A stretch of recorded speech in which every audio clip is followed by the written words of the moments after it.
Hello, welcome back to Mike's Mindful Minutes.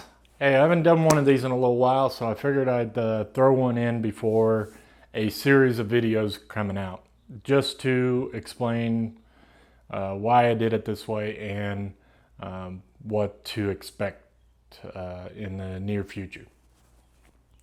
So if you haven't seen already, I posted a couple videos of this rocking chair I'm building, and I'll leave a link in the description below. So I pretty much got every piece for that rocking chair cut out, spun on the lathe or roughly cut out, what have you. I have one piece left, and well, technically two pieces, but I'm going to do them both at the exact same time. So technically two pieces left, but one critical piece left. And it's the upper slats or upper slat supports for the rocking chair. Now, I'm really kind of scared about this piece. That's one of the reasons I left it to last. There's a pretty significant bend to it. And just to get you an idea, this is the mold that I need to bend. This is the piece of wood. It's ready to go almost. I need to cut it down or rip it down a little shorter, but this is the mold that I have to bend this around. I don't know if you can really see that, but that might give you an idea of what I need to go for. So there's two pieces, like I said. One of them's going to be about 5.5 inches tall, and the other one's only about 1.25 inches tall, or 1.5 inches tall. And I really want to bend them at the same time because they have the same bend. So I want to bend it out of one piece of wood, such as this one, and somehow bend this around that mold. So that's going to be tricky in itself. I'm not ready to bend it yet, but that is my last piece I got to do to the rocking chair. Where I'm at on the rocking chair right now is right here. This is all the pieces to the rocking chair, roughly to shape. All the spindles are pretty much done. The only thing I'll have to do on the spindles is when I fit them, I'll have to adjust the tenons links, or possibly even sand some of the spindles to make them fit a hole. The arms are pretty well done. I got to do some round overing, some final sanding, and reshape the last piece once the tall spindles are in, and make that meet up to the spindle. The tall spindles I did get finished up. They turned out pretty well. And the arm piece will actually seat into this part. And those two pieces I just talked about that I have to bend will actually seat into this part here. The legs bent beautifully. They are pretty much to final shape and sanding. Went all the way to 400 on that, and they turned out really well.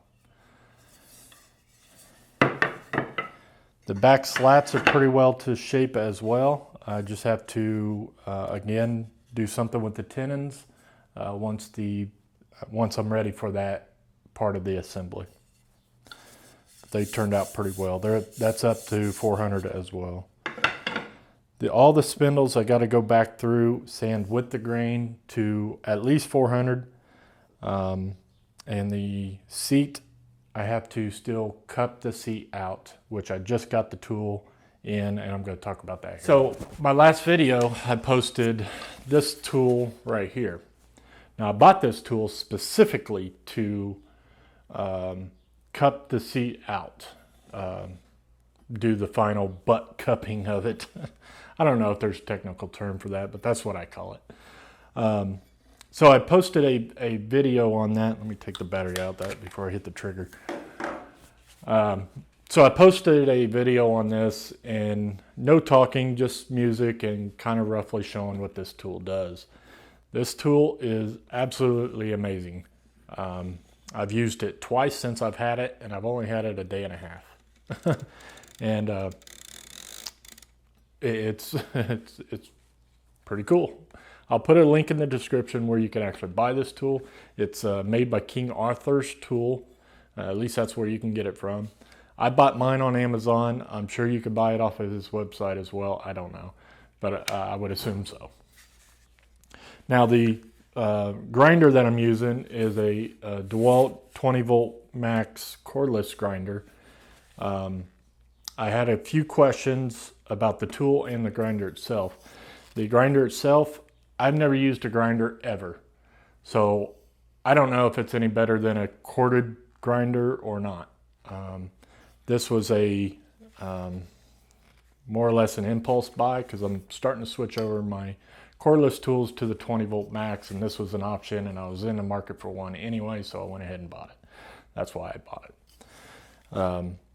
What I could tell so far, it works pretty well, other than it eats up the batteries. Even with the 20 volt lithium batteries, consistent grinding, I'm getting about 7 or 8 minutes. So it does chew up the batteries. If you get a cordless one, make sure you have some batteries. I don't suspect myself using a grinder that much. That's why I didn't really mind the cordless option.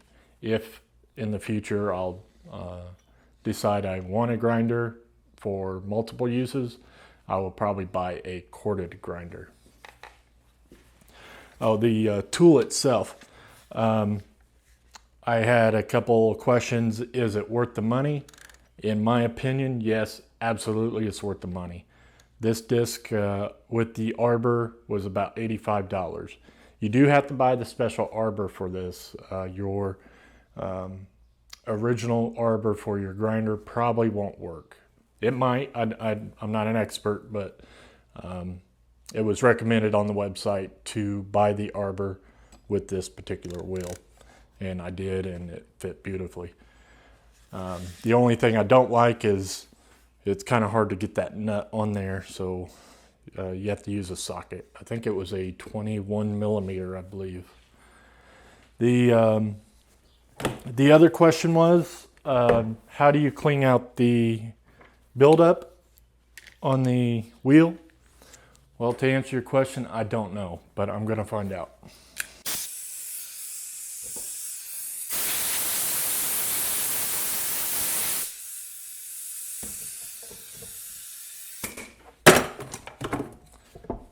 Just like that. A blowgun. It didn't get all of it, but it got a lot of it. Looks like there's a few little hairs of wood in there, but fingernail or a pick or something, maybe even an old toothbrush or something, probably dig that right out, no problem. So, is it worth the money? Absolutely. I hear there's some cheaper alternatives out there, Harbor Freight, Clean Spores, stuff like that, but in my opinion, I wanted that one. And mostly I bought this one specifically for the holes so I can actually see what I am grinding. I want to be able to see my work as I'm digging into it. So that was one of the main reasons I bought that particular one. So what's going on in the future as far as the videos with the rocking chair? It is most of the videos are already uploaded into YouTube. They are scheduled to be released once a week for the next 8 weeks. That's kind of why I am on this right now. Do you want 8 weeks worth of rocking chair builds, or do you want a slew of videos all at once? Let me know what you guys want. I'm fine either way. They are already uploaded. They're not all done, but a lot of them are. Pretty much everything on that table that I showed you, those are already done, uploaded into YouTube. The only one I got left, again, is this one. And I don't know about that one yet. I haven't got that far. And then The assembly video, I'm going to try to do the assembly video all in one video and not string that out in several videos. It may be sped up and with voiceovers, but I'm going to try to do all that in one video. And then obviously the finishing, which I haven't decided what to do there yet either. The actual finish, whether it's going to be urethane or stain, or I don't know yet. So